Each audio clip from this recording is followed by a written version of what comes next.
हा व्हिडिओ थोडासा भावनिक आहे, तेव्हा शेवटपर्यंत नक्की बघा। ही गोष्ट आहे 65 वर्षांचे दिनेश सातवे या आजोबांची। 2 वर्षापासून ते संभाजीनगर मधील कृपाळू वृद्धाश्रमात होते। दिनेश आजोबांना 2 मुलं असूनही अंत्यसंस्कारासाठी एकही मुलगा आला नाही। शेवटी कृपाळू वृद्धाश्रमाचे संचालक संतोष सुरडकर यांनी त्यांचा अंत्यसंस्कार केला। मंडळी, बाप हा आपल्या आयुष्यातील सर्वात मोठं रत्न असतं। तोच बाप आपल्या मुलांसाठी संपूर्ण आयुष्य झिजवतो। आपल्या छोट्या छोट्या इच्छा पूर्ण करण्यासाठी तो स्वतःच्या इच्छा मारून आपल्या मुलांना शिकून मोठ्या नोकरीला लावतो, बाहेरच्या देशात पाठवतो। पण जेव्हा तोच बाप वयस्कर होतो, अशक्त होतो, शेवटी तेच मुलं त्यांना म्हातारपणात आधार देण्याऐवजी घराबाहेर काढतात। तरी तो बाप आपल्या मुलांवर प्रेम करत असतो।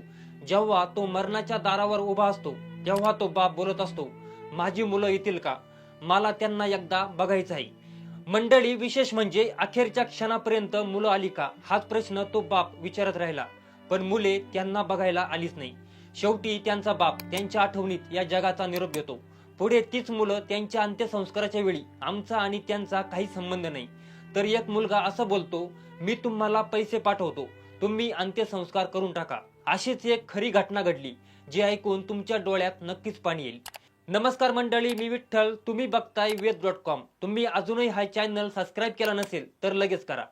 या आजोबांना 2 मुलं होती, स्वप्नील आणि सौरभ। एक मुलगा संभाजीनगर शहरातच आहे, त्याची एक कंपनी आहे, तर दुसरा मुलगा दुबईला कामाला गेला, परत आलाच नाही।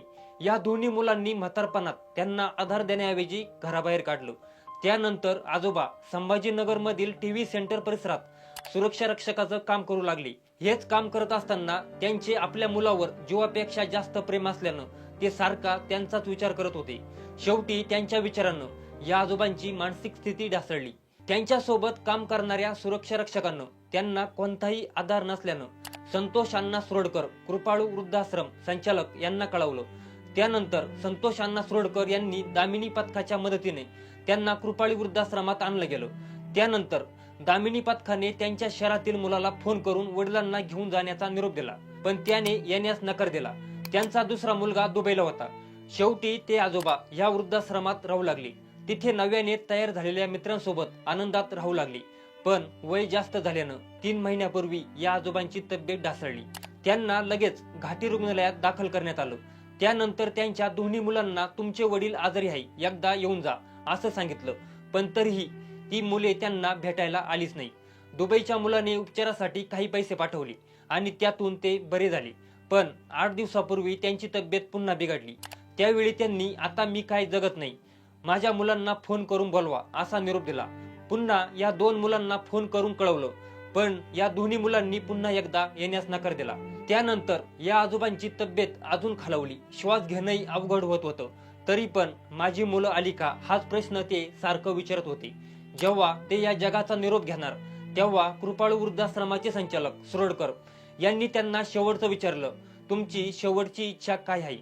त्यावर त्यांनी डोळ्यात पाणी आणून फक्त एकच प्रश्न विचारला, माझी मुलं येतील का? पण सुरडकर यांच्याकडे या प्रश्नाचं उत्तरच नव्हतं। शेवटी त्यांनी सुरडकर यांचा हातात हात धरला आणि डोळ्यात पाणी येत म्हणाले, तुम्ही माझ्यासाठी खूप केलं, आणि कायमचे डोळे मिटले। मंडळी, या आजोबांचा मृत्यू झाल्यानंतर सुरडकर यांनी दोन्ही मुलांना फोन केला, तुमचे वडील तुमच्या आठवणीत गेले, ते शेवटपर्यंत तुमची वाट बघत होते, आता तरी अंत्यसंस्कार करण्यासाठी या। तर मंडळी, दुबईच्या मुलानं वडील गेल्याची बातमी ऐकताच भावनाशून्यपणे मी पैसे पाठवतो, तुम्ही अंत्यसंस्कार करून घ्या असं सांगितलं। तर संभाजीनगर मधील मुलाला 90 ते 100 वेळा फोन केला, पण त्याने फोनच उचलला नाही।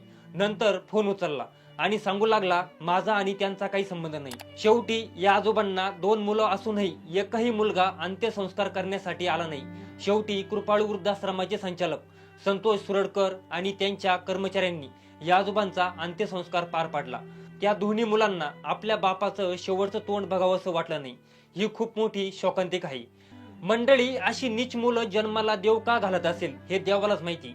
जाता जाता एकच सांगतो, आज आपल्या आई वडिलांचा हात घट्ट धरा, कारण उद्या तेच हात कधी कायमचेच सुटतील हे सांगता येत नाही। तुम्हाला या घटनेविषयी काय वाटतं हे कॉमेंट करून नक्की सांगा, आणि वेद.com ला सबस्क्राईब करायला विसरू नका।